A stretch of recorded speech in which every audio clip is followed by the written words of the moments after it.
अच्छा क्या पूछ रहे हैं आप? नाही बाबू, पूछब तो तब जब बुरा न मनबे तब। अरे होली के दिन आज का बुरा मानल जाई?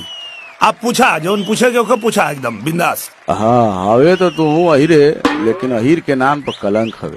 यही से पहले कह देनी है कि बुरा मत मनिए। अरे नहीं चाचा, वैसा हूँ केहू के बात के बुरा ना मानिला। तू पूछा, चिंता मत करा।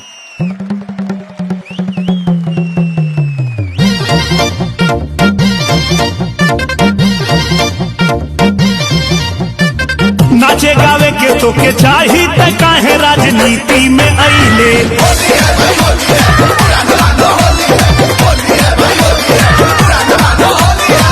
रुका रुका सर, तनी और पूछे दा कुछ। हार गईले उतरल न पाई, तू काहे राजनीति में अइले। नाचे गावे के तो के चाही, तू काहे राजनीति में अइले।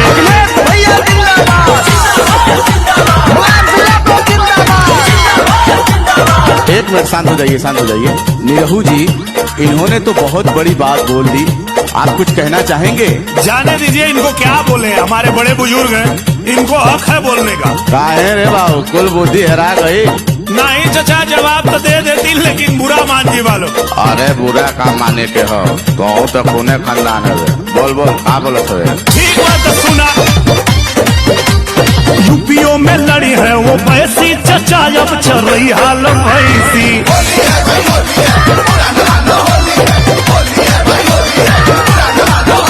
समीकरण का होई ऐसी तैसी, चचा अब चल रही हाल भैसी।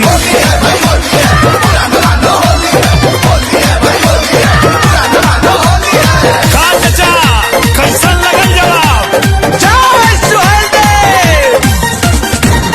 बोल ले, घरे का लड़का है तो बाई उतर जाई, ठंडा हो जाए बेटा। काल में और हरबे न तो बाई ठंडा हो जाए। आई समीकरण का ना बात करते हुए काहे समीकरण बिगड़ जाई? ईरान के इतना दिन साइकिल पे बैठा के ढोले जा, काई कुल साथ ना दिए सर। जनाब थोड़ा तमीज से बात कीजिए। का तमीज से बात कीजिए? इतना दिन हमन तो के ढोनी जा तो उन्होंने साथ ना देवा। अब की साथ ना देवा तो कूट के रख देवल जाई। उधर और तेजुआ का साथ ना दिला लोग बिहार में, गड़बड़ा गए लड़का। लालू यादव जिंदाबाद, ओवैसी चाचा जिंदाबाद, ओवैसी चाचा जिंदाबाद। जो गड़बड़ेवा का कार्य है, जनाब थोड़ा तमीज से बात कीजिए, खुदा का खौफ खाइए। अरे होली एक गुजिया मलपुआ खाएंगे कि खौफ खाएंगे?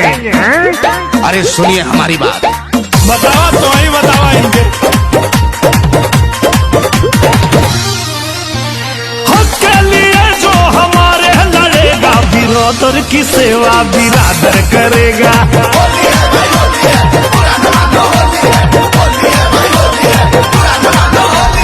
हम लोग अब ना किसी से डरेगा, बिरादर की सेवा इंशाल्लाह बिरादर करेगा। जैसा कि आप लोग देख रहे हैं, होली के रंग राजनीति का रंग कैसे मिला हुआ है। और यहाँ हमारी नजर एक और सज्जन पर पड़ी है जो कुछ बोल नहीं रहे हैं। एक प्रधान जी हवन। अरे भाई साहब, आप कुछ बोल क्यों नहीं रहे हैं? बोला हो प्रधान। हम आप लोग से क्या बोले, हमारा क्या दिक्कत है? हम सीधा मोदी जी से बोलना चाहते हैं। अरे बोलिए बोलिए, हम आपकी बात चैनल के माध्यम से मोदी जी तक पहुँचाएंगे। है प्रधान, बोटा कान मारे। पैसा कुछ खातावा में डाल देता मोदी जी, खर्चा थोड़ा खातावा में डालता हो मोदी जी। नहीं तो चुनौआ थोड़ा सा डालता हो मोदी जी। नहीं तो चुनौआ थोड़ा सा डालता है मोदी जी। क्यों आप चुनाव टालने की बात क्यों कर रहे हैं प्रधान जी? जरा खुल करके बताइए। क्या है महाराज हो मैडम, खुल के बोला। बर्ड फ्लू के चक्कर में ना मुर्गा के हुखात बा, 600 रुपया किलो देखा बकरा बिकात बा। प्रत्याशी गरीबवन के संभालता हो मोदी जी, प्रत्याशी गरीबवन के संभालता हो जोगी जी। तन्नी सा चुनौआ आगे टाल ना हो मोदी जी।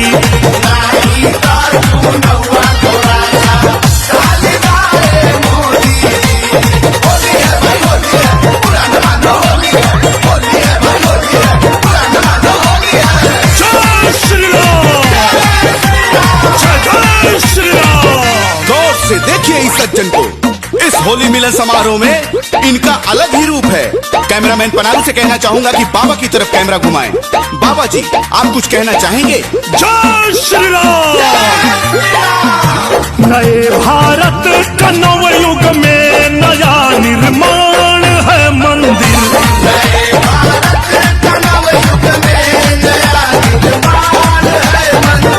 सनातन धर्म है जिनका न समझे मर्म मंदिर का। उन्हीं मूर्खों के सीने में, उन्हीं मूर्खों के सीने में ये सीधा बाण है मंदिर।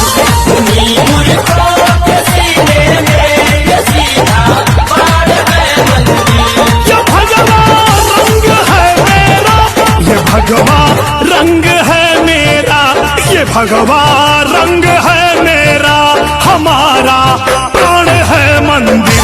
ये भगवा रंग है मेरा, हमारा प्राण है मंदिर। बहन जिंदाबाद जिंदाबाद जिंदाबाद, बहन जिंदाबाद जिंदाबाद, राहुल बाबा जिंदाबाद जिंदाबाद जिंदाबाद, सोनिया गांधी जिंदाबाद जिंदाबाद जिंदाबाद, नरेंद्र मोदी जिंदाबाद जिंदाबाद जिंदाबाद, मोदी बाबा जिंदाबाद जिंदाबाद जिंदाबाद, अखिलेश भैया जिंदाबाद। निकाल पार्टी कलर गाड़ी में से। जय श्री राम। जनाब जरा तमीज से। जय सुहेल देव। जय श्री राम। कुर्ता मत फाड़िए, कहते रहे हैं। पहले तुम हमारा काला छोड़ो, हमारा जूता कहाँ है? चकमा फूटल तो जान लिए।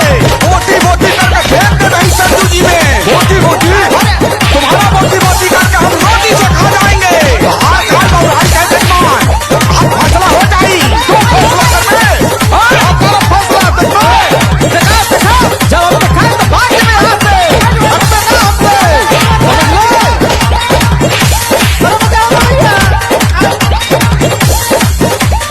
आप इस मौके पे कुछ कहना चाहेंगी?